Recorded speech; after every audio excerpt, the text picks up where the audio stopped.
heard of Zone 2 cardio and wondered, what exactly is it? Is this Zone 2 cardio? Is this Zone 2 cardio? Is this Zone 2 cardio? Well, in today's video, we're going to be looking into this trend that seems to have taken the health and fitness world by storm.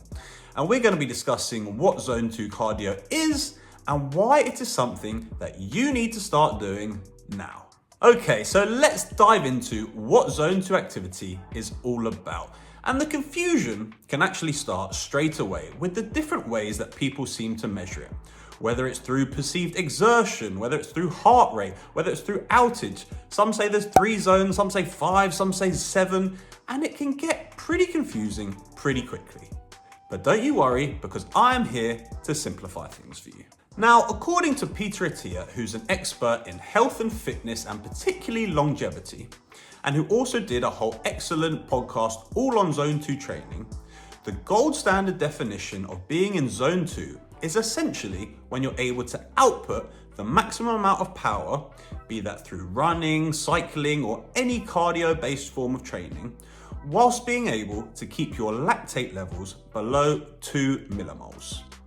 However, if you're already scratching your head a bit at what the hell your lactate levels are or how you're supposed to measure that, fear not, because there are 2 far easier ways, in my opinion, to determine when you're in Zone 2. The first, and the one that I like to use, is based on your heart rate. Now again, there does seem to be some discrepancy about where your heart rate exactly needs to be in Zone 2, but in my opinion, between 70 to 80% of your maximum heart rate is where you want to be in Zone 2. And so to work out where your heart rate needs to be within that range, what you're going to need to do is take the number 220. You're then going to need to minus your age from that number, and that number you then come out with will be your maximum heart rate.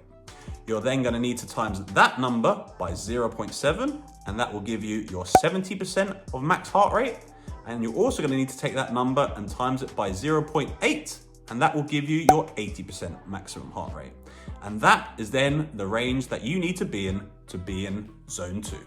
The only downside to this method, in my opinion, is that you will need some sort of watch that can track your heart rate, or even better, a chest strap. And so if you don't have either of those things, there is another method that you can use that does work very well also, which is what some people call the talk test, which is where you'll be doing your cardio-based training, but you'll be doing it at an intensity where you could essentially still talk to someone in full sentences, and you would sound pretty similar to how you would normally sound, but it would be feeling pretty uncomfortable and not something that you would want to do for too long. That is the sort of intensity range that you want to be in. Alright, so now you know what the infamous Zone 2 training is all about, and you might be thinking to yourself, okay, but why exactly do I need to be doing this sort of moderately intense form of training? I mean, is that not going to get a bit boring, and can I not just continue to go all out all the time? Well, I've now got 5 very important benefits of Zone 2 training to illustrate why it is something that you do need to be doing. The first, and what I think is definitely the most important benefit of Zone 2 training, is that it helps to train your mitochondria. Now, the mitochondria is known as the powerhouse of our cells because it produces the energy necessary for cellular function and survival. And it does this by breaking down glucose into an energy molecule known as adenosine triphosphate, which is then used to fuel various cellular processes. So the mitochondria is extremely important. In fact, mitochondria dysfunction is often linked to things like cardiovascular diseases, type 2 diabetes, and is a hallmark of aging. So anything that we can do to promote mitochondria function, like Zone 2 training, is gonna be a massive benefit and should also significantly reduce the risk of certain health conditions. A second benefit of Zone 2 training is that it improves what is called metabolic flexibility, which is the ability of your body to switch between different fuel sources like carbohydrates and fats, depending on the situation. And it's said that the more metabolically flexible you are, the healthier you should be, and there should be longevity benefits too. A third benefit of Zone 2 training is that it should lead to less fatigue and also faster recovery. And it does this because Zone 2 training is a lot kinder on your body than just going balls to the walls all the time, placing less stress on your musculoskeletal system and therefore leading to less fatigue. Also, if you do find yourself sore or tired after a particularly strenuous training session, Zone 2 training should also help to speed up the recovery process. A fourth benefit of Zone 2 training is that it is a good place to be for fat loss. And this is because training at this moderate type of intensity means that your body will be relying mostly on fat for energy. So if fat loss is your goal, Zone 2 training can definitely help you get there. Train any harder and your body is going to start to use carbohydrates in the form of glycogen for energy. So Zone 2 training does offer you this sweet spot where you can still put effort in without crossing over to an anaerobic heart rate zone that prioritizes carbohydrates for fuel instead of fat. And a fifth and final benefit of Zone 2 training is the mental health benefits of aerobic exercise, like an increase in self-esteem and social function and a decrease in anxiety and depression. And these benefits should certainly not be underestimated.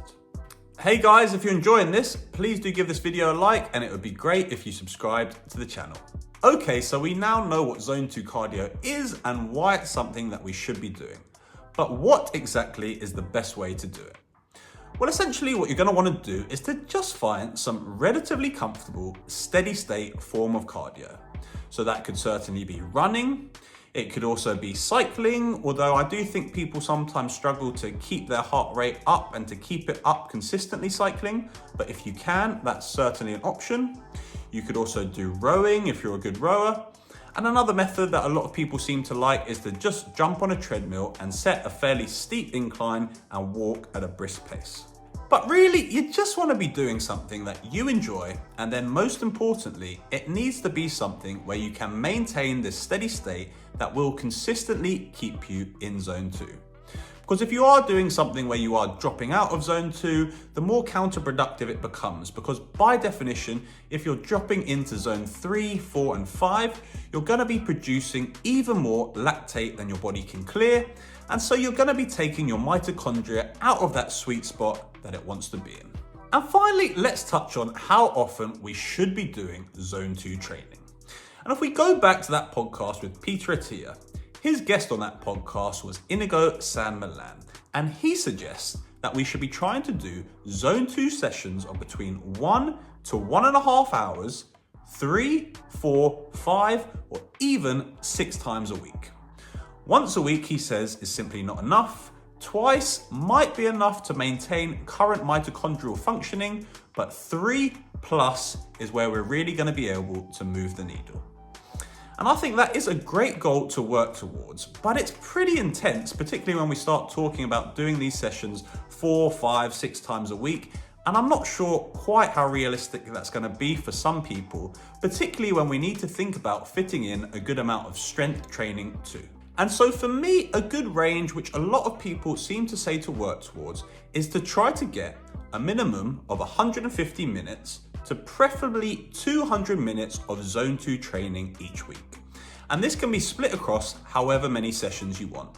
Just make sure the minimum amount of any session is 30 minutes. So that could mean doing 5 or 6 30-minute sessions each week, or doing 3 50 to 60-minute sessions. Now, I appreciate even that is still a lot. And so another way to just try and get some extra minutes in throughout the week is to firstly increase the amount of walking you do, particularly at a brisk pace, and to try to increase your total movement throughout the week. Whether that's even just doing things like bringing your shopping in from the car. And so yes, if you can schedule specific Zone 2 sessions in, that is great.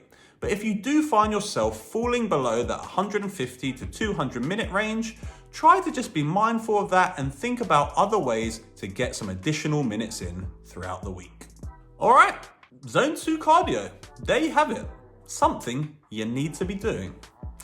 Thanks very much for watching. If you enjoyed this video, please do give it a thumbs up. Check out my previous upload here. And most importantly, it would really be great if you subscribe to the channel. Thanks again, and I will see you in my next video.